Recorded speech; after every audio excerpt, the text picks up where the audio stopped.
Pastor Walter a nivel internacional, porque a raíz del avivamiento que hubo en la calle Azusa en 1906 y que fue de gran impacto a nivel mundial, comenzó a trascender ya también en las naciones y los misioneros comenzaron a emigrar a otros países, y en el año 1919 comienzan a llegar los primeros misioneros aquí al Perú, y ellos se dirigieron a Yungay, a Huaraz, Ancash y al Callao, y que fueron las zonas donde se comenzó a predicar ahí el Evangelio de Jesucristo, ya como Asamblea de Dios. Entonces, en aquellos tiempos, quiero decirle, pastor, que el predicar la palabra del Señor era muy difícil, había mucha adversidad, había mucha persecución. La Iglesia Católica creo que en un momento perseguía a los cristianos en esa época todavía, ¿no? Claro, eso no es nada extraño, porque se sabe a través de la historia que en un principio hemos sido incomprendidos, ¿no?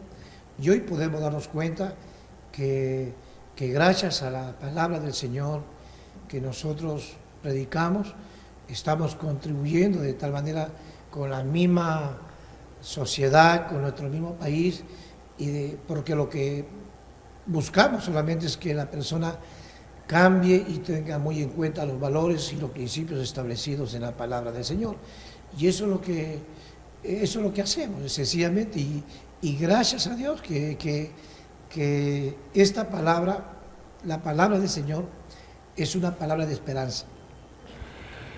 Y esta iglesia, yo recuerdo, aún de niño, que había comprado un gran terreno en el Callao, en la Avenida Argentina. Tenía ahí su instituto bíblico, ahí vivían los misioneros, tenían una granja, tenían su agricultura también, no recuerdo vagamente, pero esto existía, ¿no es cierto? Eso sí es cierto, porque hoy está muy cerca de la fábrica Ranza, ¿no? Claro. Por la Avenida Argentina. Sí, ahí estaba nuestra sede central, y ahí funcionaban nuestras oficinas, el instituto bíblico, los misioneros, y comenzaron a prepararse los pastores pioneros de Asamblea de Dios aquí en Perú, ¿no? Lucas Dávila, Víctor Arroyo y otros pastores, Ernesto Sandoval y muchos pastores que han trabajado arduamente en este país. Y verdad que hay muchos recuerdos de ese lugarcito, porque era como un alma mater, porque fue como un lugar de semillero, de forjadores, de pastores que tenían una vocación de servicio, de abnegación, de servir a Dios e ir por el Perú profundo, por muchos lugares en donde hay que tener muy en cuenta que en esos tiempos no había movilidad, el transporte era de otra manera, pero ese lugarcito es un lugar muy, muy reconocido por muchas personas, ¿no? Muchas personas. Ahora, la Asamblea de Dios, aparte, fue forjadora de muchas denominaciones después, porque no es que yo pienso, la iglesia en algún momento se divide, pero crece, porque cuando sale de una u otra denominación, dicen, uy, hubo división, pero más que todo, también la iglesia comienza a crecer, ¿no? Porque ustedes pues son padres espirituales de la Iglesia Evangélica Pentecostal del Perú, por ejemplo, sí, ¿no? Sí, ¿No? sí. Bueno, en los designios de Dios, Dios sabe cómo hacer las cosas. ¿Cómo hace el crecimiento? ¿Cómo hace el crecimiento? ¿No? Como dice la Biblia, Pablo sembró, Apolo regó, pero el crecimiento lo da Dios. Lo importante es que el ser humano esté encaminado en las sendas del Señor, que ame a Dios.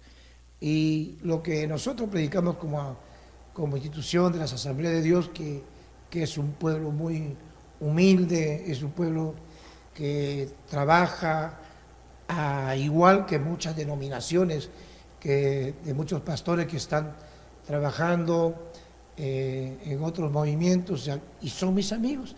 Mire, Y yo creo que, como dice la Biblia, la iglesia es un cuerpo, y nosotros como Asamblea de Dios creo que formamos parte de ese cuerpo también, ¿no?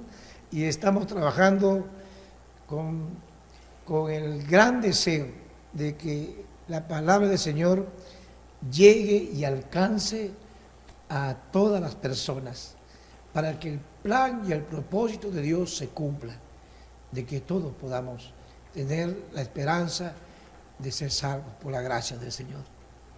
Bien, nosotros estamos conversando con el pastor Pedro Rosales, superintendente regional de las Asambleas de Dios, también pastor de la Iglesia Luz de las Naciones, ¿no? Sí. Así es.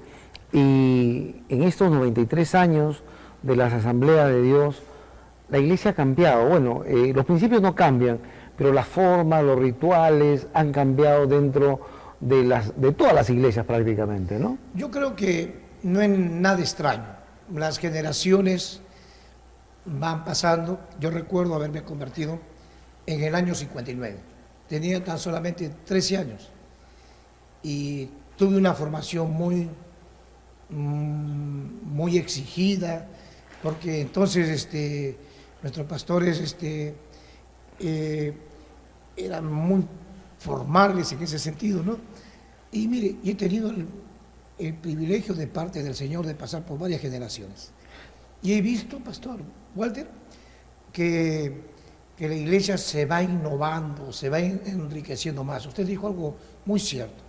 Los principios son absolutos, no cambian. La palabra es única.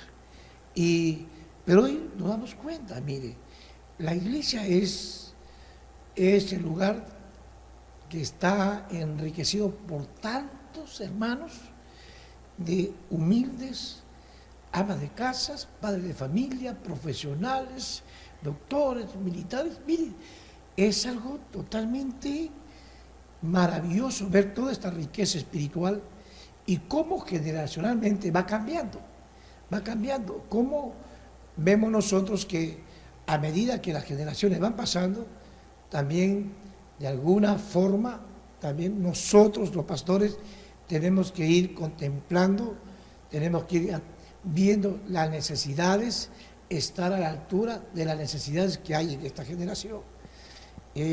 Cuando estamos hablando de cambio, no estamos queriendo decir que la iglesia se está saliendo de los parámetros. No, estamos hablando que en este medio social que hay que saber, hay que prepararnos bien para poder alcanzar y cubrir todas las necesidades que hay en este medio. Claro, cuando yo hablo de cambios también, por ejemplo, si usted dice que convirtió en el 59, la iglesia cantaba con acordeón y pandereta, nada más. Después entró la guitarra de madera. Sí, sí. Pero ahora, ¿qué iglesia no tiene todo un equipo, un ministerio de alabanza, con guitarras eléctricas y todo lo nuevo que tiene la música? Y los ¿no? talentos. Y los talentos van creciendo. Van creciendo, entonces, sí. Ha habido un cambio trascendental en todas las iglesias, sí. Y creemos que eso va en beneficio del cómo compartir y el evangelizar a otras personas. Sí, es algo, por eso le decía de este punto de vista, pastor, la iglesia tiene un ministerio totalmente enriquecido espiritualmente y en todo aspecto. Y hablando así de la música, a todos nos agrada la música porque, mire, cuando usted me ha hecho recordar algo muy importante, que en ese tiempo se usaba el acordeón, la guitarra y el tamboril. Había los palitos también tocaban unos en la iglesia, pandereta, ¿no? Sí, sí, las panderetas. Y hoy, usted mismo acaba de decir, hoy contamos con hermanos que están altamente capacitados en instrumentos profesionales de lo que es la música. Tenemos en la iglesia hay hermanos con vocación de canto, de esta especialización que es maravilloso, pastor. Cantan de una manera, hasta niños, jóvenes, adultos. Es otra generación. Otra generación, pastor. Otra generación. Bien, estamos conversando con el pastor Pedro Rosales. Nosotros ya volvemos con más, porque hoy queremos saber un poco más de lo que viene, los proyectos que tiene las Asambleas de Dios. Ya regresamos aquí en Lo que no se dice a través de La Luz Televisión. Lo que no se dice.